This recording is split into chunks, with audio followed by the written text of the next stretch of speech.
Fayadukku ala hadihi bihajar. Ambil pedang tu, tetak batu. Biar dia sumbin, biar dia lingkup di pedang kau. Tidak cukup dengan itu, Nabi SAW kata, Summal yanju in istata'an najah. Kemudian sedaya upaya kamu, hindarkan diri kamu daripada terlibat dalam peristiwa yang tidak menguntungkan itu. Selepas Nabi SAW kata macam tu, Nabi kata, Allahumma hal ballaghtu. Allahumma hal ballaghtu.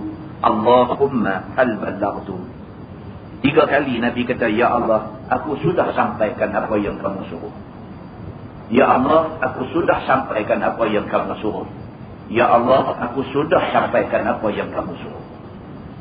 Maknanya, kita baca tadi itu bukan Nabi saja nak kata. Allah Subhanahu Wa Taala suruh Nabi kata. Suruh Nabi SAW pesan kepada orang Islam ini. Kalau berlaku pergaduhan, kalau berlaku pertelingkahan, kalau berlaku benda yang tidak menguntungkan orang Islam, jangan masuk campur. Kerana benda tu membawa keburukan kepada umat Islam dan Islam. Bila Nabi SAW sudah sampaikan benda tu, Nabi kata, Ya Allah, aku sudah sampaikan. Ya Allah, aku sudah sampaikan. Ya Allah, aku sudah sampaikan. Bila Nabi kata begitu, qala rajul, kata seorang laki-laki, Ya Rasulullah, ara'aita in ukrihtu hatta yuntalaqa bi ila ahadi as-saffaini aw ihda al-fi'atayn fa darabani rajulun bi sayfi aw yaji'u sahmun fa yaqtuluni. Seorang sahabat kata dekat Nabi, dia kata, Ya Rasulullah, apa pula kata kamu kalau sekiranya aku telah dipengaruhi oleh salah satu daripada puak yang berbalah ini. Ada 2 puak berbalah, Islam sama Islam berbalah. Perbalahan itu sampai ke peringkat nak tumpah darah. Tiba-tiba satu daripada 2 puak yang berbalah ni main dan mereka mempengaruhi aku. Dan aku terpengaruh dengan puak ni. Dan aku turut serta di dalam perbalahan, pergaduhan yang merugikan ini. Fadarabani rajulun bisayfi, katakanlah aku terlibat sampai ke peringkat aku ditepak dengan pedang oleh pihak yang satu lagi. Aw yaji'u sahmun, ataupun aku terlibat sampai ke peringkat aku kena panah dengan satu anak panah. Fayaqtuluni, dan aku terbunuh kerana itu. Apa kamu nak kata terhadap aku yang jadi macam tu? Aku cubalah untuk elak benda ni. Aku cuba tak mau terlibat dalam pertelingkahan yang merugikan umat Islam ni. Aku cuba untuk tak mau campur dalam benda ni. Tiba-tiba aku dipengaruhi oleh salah satu daripada puak yang berbalah ini. Dengan kerana tu aku masuk terlibat dalam pertumpahan darah itu. Dan tiba-tiba aku terbunuh. Apa nak jadi ke aku ni? Qala Nabi SAW. Nabi jawab. Nabi kata, Yabu'u bi ismih wa ismik. Jawab Nabi SAW, si pembunuh itu akan kembali ke akhirat, memikul dosa kamu dan dosa dia sendiri. Orang yang bunuh kamu dalam pertelingkahan antara sama-sama Islam ini, orang yang bunuh kamu tu, dia balik menghadap Allah dalam keadaan dia memikul dosa dia dan dosa kamu yang dia bunuh. Wa yakunu min ashabin nar, dan dia jadi ahli neraka. Hadis itu hadis sahih, riwayat Imam Muslim. Muslimin dan muslimah yang dirahmati Allah sekalian. Kesimpulan yang dapat kita faham daripada hadis ini ialah Islam sama Islam tak guna bergaduh. Itu nombor 1. Islam sama Islam tidak guna bergaduh. Selesaikan pertelingkahan, perselisihan, pergaduhan, tidak setuju pendapat dan sebagainya secara musyawarah, secara berbincang, dan letakkan Quran sebagai hakim perbincangan. Duduk, berbincang dan letakkan Quran dan hadis Nabi SAW sebagai hakim perbincangan itu. Tidak ada pihak menang, melainkan yang menang itu ialah Allah dan Rasul. Melainkan yang menang itu ialah Islam. Atas nama Islam, yang menerima Allah sebagai Tuhan, yang menerima Nabi Muhammad sebagai Nabi dan pimpinan, yang menerima Quran sebagai kitab junjungan, yang menerima hadis sebagai pedoman, maka kita kena duduk sekali Quran dan hadis Nabi menjadi hakim. Tidak ada siapa menang, tidak ada siapa kalah. Melainkan yang menang itu ialah Islam, yang kalah itu ialah syaitan. Muslimin dan muslimat yang dirahmati Allah sekalian. Mudah-mudahan mukadimah itu memberi manfaat kepada kita semua, insya-Allah.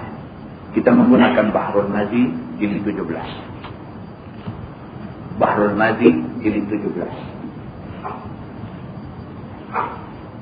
Muka surat 27.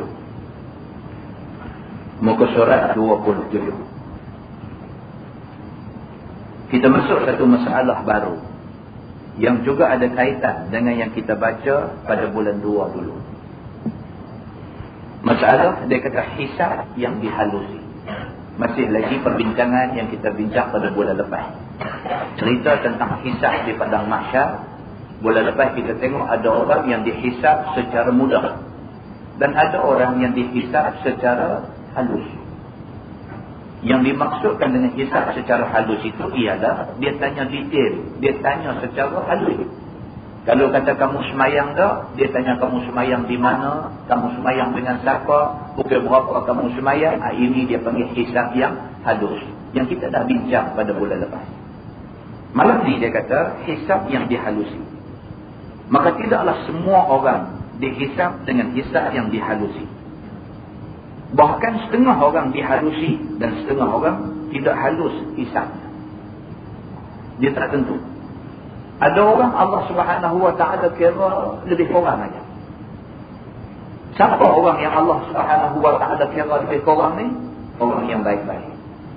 Allah kenal dah orang baik dengan orang yang ada masalah ni, Allah kenal dah. Jadi kalau orang ni orang yang baik-baik, mai depan Allah, Allah hisab cara mudah aja. Tanya lebih kurang gitu, lepas terus ke syurga. Tapi orang yang ada masalah ni Allah kenal dah. Bila mai Allah akan hisab dia secara halus. Maka hisab secara halus ini menyusahkan dia. Allah ni Tuhan Rabbul Alamin, Tuhan seluruh alam. Takkan Allah tak kenal orang yang bermasalah. Maka orang yang bermasalah di pada mahsyar itu dia dihisab dengan hisab halus. Allah akan tanya dia secara detail sehingga kan dia seranda depan Allah. Memang dia salah. Muslimin dan muslimat yang dirahmati Allah sekalian. Maka kelakuan Allah Ta'ala menghisab dengan halus itu ada tersebut di dalam beberapa hadis. Setengah daripadanya ialah hadis yang dikeluarkan oleh Imam At-Tirmizi. An Anas bin Malik radhiyallahu anhu anin Nabi sallallahu alaihi wasallam qala: Yuja'u bibni Adam yawm al-qiyamah ka'annahu badaj fayuqafu baina yaday Allah.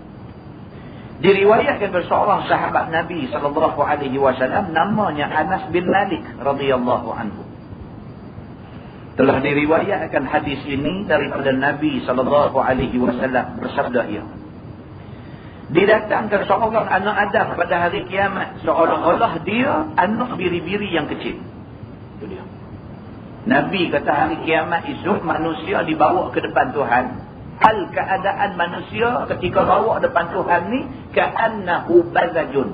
Keadaan dia seperti anak biri-biri kecil, halus, takut, pucat macam tu.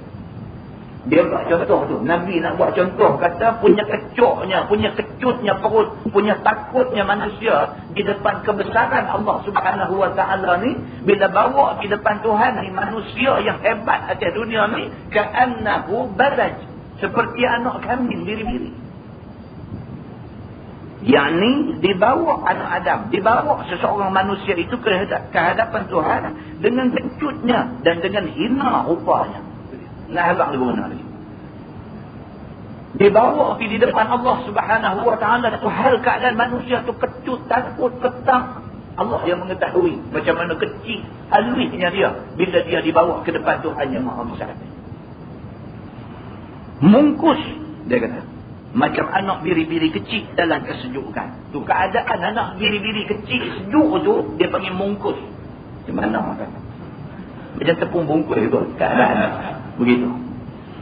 Oleh kerana takut dan oleh kerana hina itu, maka didirikan di hadapannya Tuhan Rabbul Alamin. Bawa dia fayuqafu. Maka diberdirikan dia di depan apa?